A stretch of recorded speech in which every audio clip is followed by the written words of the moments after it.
Here we go, 365 Sports. Josh Neighbors, one of the talk show hosts we have under the umbrella of what is Sikkim365.com, 365 Sports. He does the Neighborhood Watch, and he's with us on 365 Sports. Josh, what are your thoughts about the Big 12 at 16, starting next year, of course, with Texas and OU out the door? What are your thoughts? Should they stop, or do you feel like they should still look to expand? Yeah, great to be on with you guys. Nice to see you all again. I think so. I'm good with 16. I think it's a strong number. You know, there's some folks that believe kind of there is a strength in numbers, and so you might just want to add more schools for the sake of having a larger voting block or more, influence. But what does that really mean? You know, who are the players that you're getting at that point? I would say 18 sounds good for basketball to me, and the reason why I think it's basketball would make a lot of sense is I do think there is credence to the idea that whatever happens to football probably does happen to basketball as well. So I think that the conferences eventually do take over whatever the football situation becomes, the CFP. And I think they're going to take over basketball too, because why wouldn't you expand that thing out, take over hoops, get more of your schools in? We've heard about the expansion of the NCAA tournament to 96 teams potentially. And why wouldn't you do it? It's just more money that's going to be distributed. We're all still going to watch all of those games. And for the Big 12, if you're thinking about, all right, who would you add?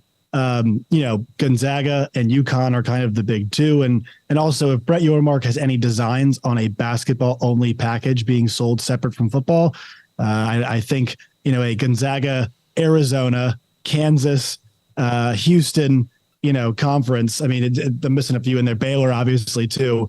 That's Big Mondays and Saturday Sonic blockbusters written all over it. You could do an entire schedule of Big 12 games on some of their biggest nights. So I think for hoops, it might make a lot of sense if you think hoops and football are going to go together and kind of make sure that you are a part of the conversation, even if you don't have those big brands like Alabama and Ohio State. And then obviously, when basketball rolls around, you are the show.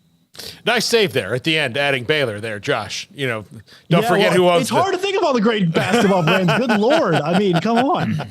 But you subscribe. Man, to you were right on the edge of being tortured the rest of the owners weekend. of this company. Yeah. I'm just saying. But no, Josh, you can just go subscribe to Crystal Ball College Football and see the Neighborhood Watch every day when Josh puts it out. Josh, this process was. It felt really long, and then it ended really quickly. Last week was such a hair on fire thing. Did you ever buy Friday morning that, I guess this isn't going to happen now?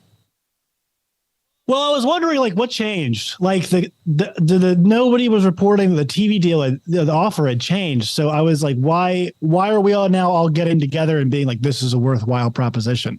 What is tangibly different? Are we all deciding now that we being the Pac-12 schools that we want to take a risk and we're cool with the risk?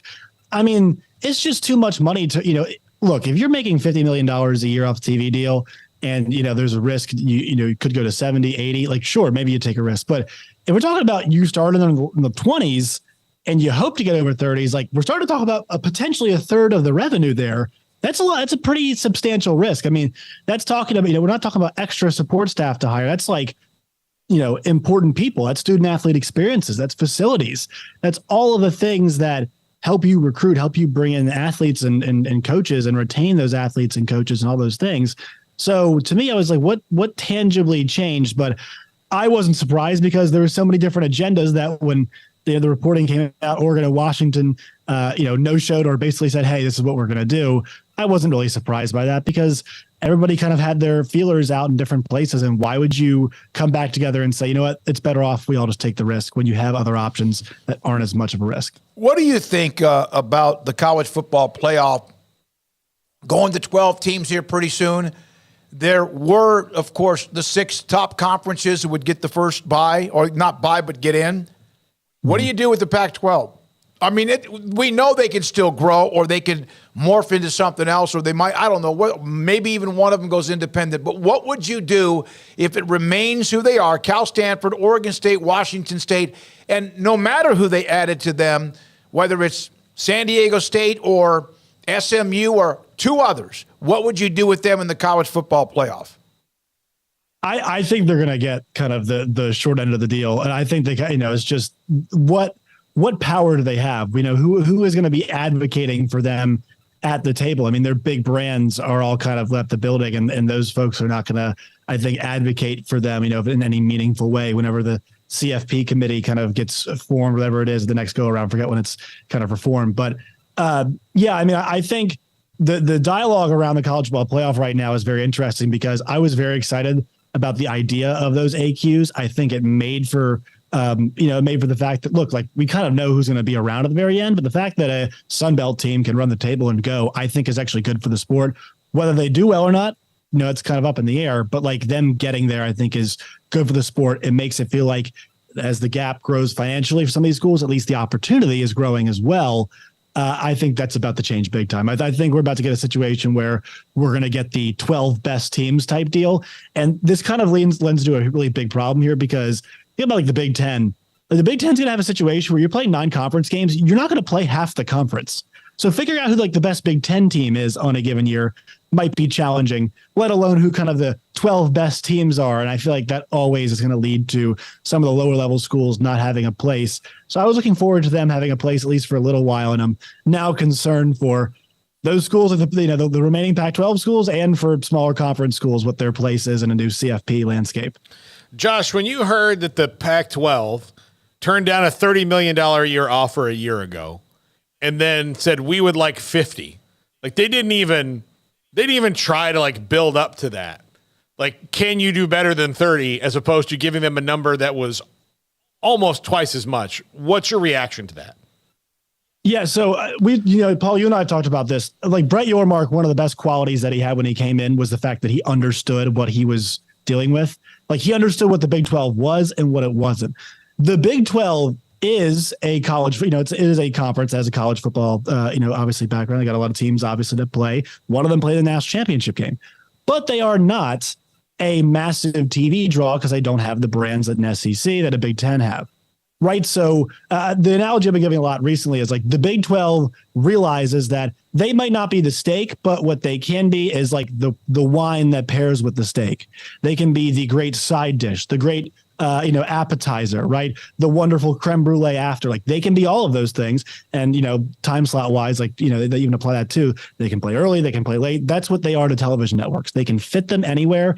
And you never really know when the games will end up being compelling. But TV networks can pretty much bank that the Big 12 is going to be compelling. It has been, especially in that first weekend in December, the last few years. It's been fantastic. The Pac-12 never understood that. I remember thinking at the time when the Big Ten deal happened and seeing the reports that they somehow thought that applied to them. That's not what this is. I mean, you are not the same conference. Kevin Warren constructing that deal that looked like an NFL deal because it was 3 different networks and all the time slots and all those things. Like it was really smart, but he has the ability to do that because he's got Michigan, Ohio State, Penn State, Michigan State, Iowa. I mean, Wisconsin, all of these massive schools with big alumni bases and that do very, very well in terms of ratings and all of these things. That's why you can do it with the Big Ten.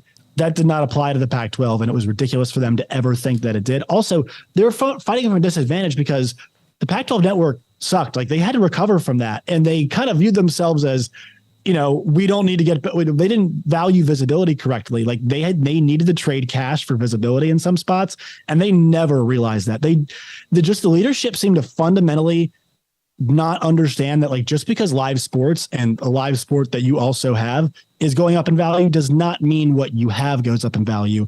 You have to understand your value relative to everybody else, what everybody else is selling. Just because the Premier League rights sell for more money does not mean the MLS should sell for more money. I know now with Messi it's different, but you understand what I'm saying. Josh, thank you. Appreciate it. Tell everybody where you can get him. Watch the show, Neighborhood Watch. Underneath 365 Sports on YouTube, but tell everyone usually when you launch that. Yeah, Crystal Ball College Football is the channel. Neighborhood Watch 5+ days a week. Some of the best Big 12 content you can find alongside what you all are doing here. You guys can find us on Twitter at NWPod3 or X, NWPod365. You guys can find me at @JoshNeighbors_. Find the show wherever you get your podcast. And once again, Crystal Ball College Football. Subscribe. We're pretty close to 12,000 subscribers. We're trying to get there before football season starts. Thank you guys for letting me come on. It's always a pleasure. All right, buddy. That's Josh Neighbors with us, 365 Sports Football talk show host and analyst. And